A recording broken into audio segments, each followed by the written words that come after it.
Hare Krishna, everyone. I hope you're all well. Starting a new week, at least for me, it's Monday, and reading from the Bhagavad Gita. We're moving on to the fourth chapter of the Bhagavad Gita, which is entitled Transcendental Knowledge. And before I read a very relevant verse, let me just make a comment about one of the structural elements of the Bhagavad Gita. No news to anybody that in order to advance in any field of activity, you have to have knowledge about that.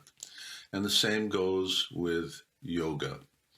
And yoga is a system, it's like a staircase of development of one yoga system to the other, and even within individual yoga system, there will be many different steps. And in order to make the step to go from one to another, you have to have knowledge. It's like education. There's an educational system. Now, we've all gone to elementary school. And in elementary school, well, at least when I went, there were 7 grades. So you get knowledge, and according to your learning, then you get promoted from one grade to the next. Then, when you finished elementary school, the next step is high school, then there's university, and there's also subdivisions in all of those. So yoga is also like that. And the structure of the Bhagavad Gita is such that Krishna explains the yoga system, and he gives knowledge in order to be able to understand it, to practice it. And every time he takes us to another step, then he gives more knowledge. Now, if you remember, the previous chapter was called Karma Yoga, and we explained that karma is about activity. How with activity, which usually binds to the material world, how activity can actually be changed to liberate. And the main changing element is your consciousness. Now, Krishna is adding some more knowledge, and we will come to the 5th chapter, which will also be called Karma Yoga, but Karma Yoga, action in Krishna consciousness. In other words, Krishna is raising our awareness of action, that we're not just dedicating something to the Supreme, but you get a different result when you know who the Supreme is. And that's what this verse is about. And it's a potentially very interesting and elaborate discussion, which I'll try to just abbreviate and discuss briefly. But the main theme is, when we are talking about the Supreme, are we talking about a what, or are we talking about a who? In other words, is the Supreme, is the absolute truth, is the goal of yoga a supreme person, or something impersonal, or even, as Buddhism would say, some kind of void? So now we get input into this very important question from Krishna, because once again, according to what you know, you're going to get a corresponding result. If you only know schooling up to grade 7, that's as far as you get, and you're not going to get a very good job. But if you've got a PhD, then you get a high-paying job and a very specialized type of service. So knowledge is the important factor. Now, Krishna says in Sanskrit, Janma karma chame divyam evam jo veti tattvataha Tyaktva deham punar janma naiti mam eti so Arjuna. Translation. One who knows the transcendental nature of my appearance and activities does not, upon leaving the body, take his birth again in this material world, but he attains my eternal abode, O Arjuna. In case I hadn't mentioned it, the Bhagavad Gita is a discourse.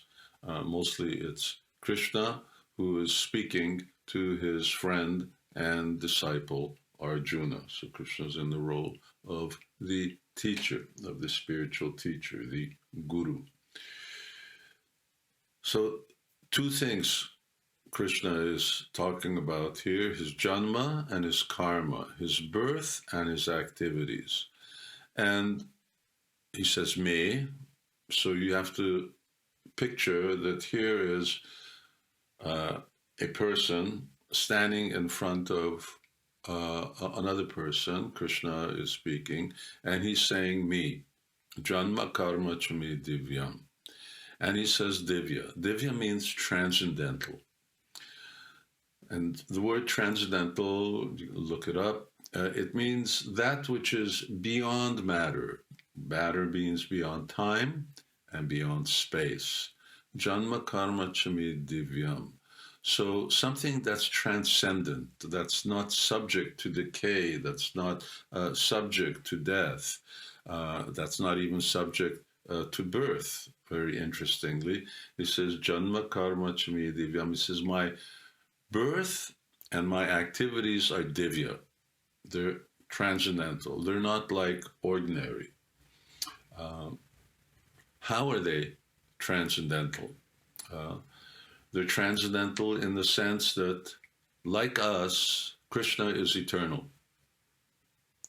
The soul is eternal. So that means we're also transcendental. The problem with us is that we're not acting in a transcendental way. So our karma is not divya, and that's why we're practicing karma yoga, bhakti yoga, and so on. So we want to spiritualize our lives, spiritualize our work, our conduct, how we live. Janma karma chami divyam. So these are transcendental. And here, as I mentioned, this picture, a person is standing there, so Krishna is saying, me. Janma karma chame divyam evam jo veti tatvata. And someone who knows me in truth. So knowing Krishna in truth, knowing the Supreme in truth, and of course this is elaborated on in the Bhagavad Gita, and other texts, scriptures, of which the Bhagavad Gita is one of the main. These are called the Vedas. It's the literature, not just the spiritual literature, but the overall literature of India. So he says, know me in truth. And one aspect of knowing the Supreme in truth is to know that the Supreme has three features. We're getting into some philosophy here. One is impersonal energy. Yay for those who are looking for some impersonal thing to surrender to. Yes, the sunlight is impersonal. The wind is impersonal. But who made the sunlight? And who makes the wind blow? And there are so many impersonal features of a person. Even just the word itself. What does impersonal mean? It immediately implies that there's a person. It's just like when you say the word atheist, immediately implies that there's a concept of theism, that there's a concept of a God. So, janma karma chame devyam evam jo veti tatvata. There's the impersonal feature of the Absolute. There's the localized feature, who's in everybody's heart. Yes, the Supreme is in everybody. That doesn't mean that we're the Supreme, but the Supreme is also within everyone and in everything. But separate from that, he's also a Supreme Being. And how's that possible? Well, Divyam, he is transcendental. So if you understand this, then what happens? Chakta deham punarjanma naitimam eti. He says, once you leave this body, he says, he comes to me and doesn't take birth again in this world. So very, very interesting. Let me just repeat the verse. One who knows the transcendental nature of my appearance and activities does not, upon leaving the body, take his birth again in this material world, but attains my eternal abode, O Arjuna. Yogis, Gyanis, mystics, they're all looking for moksha, to get out of this world. Moksha in its different features is the goal of yoga. Krishna says you can attain that moksha if you actually know me in truth. And if you have that knowledge of the threefold feature of the absolute truth and understand that they're also interdependent in the sense that you have a person, and that supreme person is in everyone's heart, and he's also manifests, his impersonal energies are everywhere.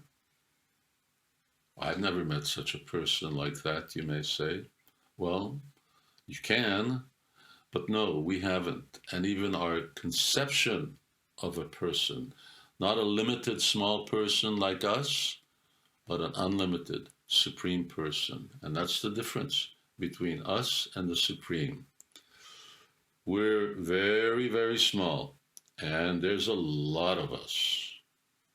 So many different bodies, from blades of grass to elephants and whales and humans of different sorts and colors. And then there's the supreme person, and there's only one.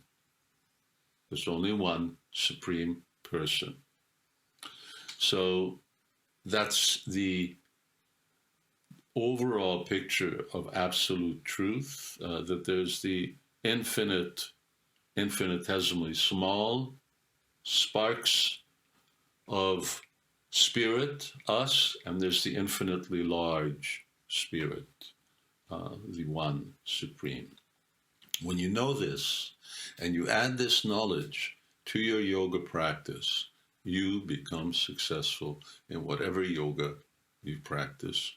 And that's why we're getting the benefit of transcendental knowledge.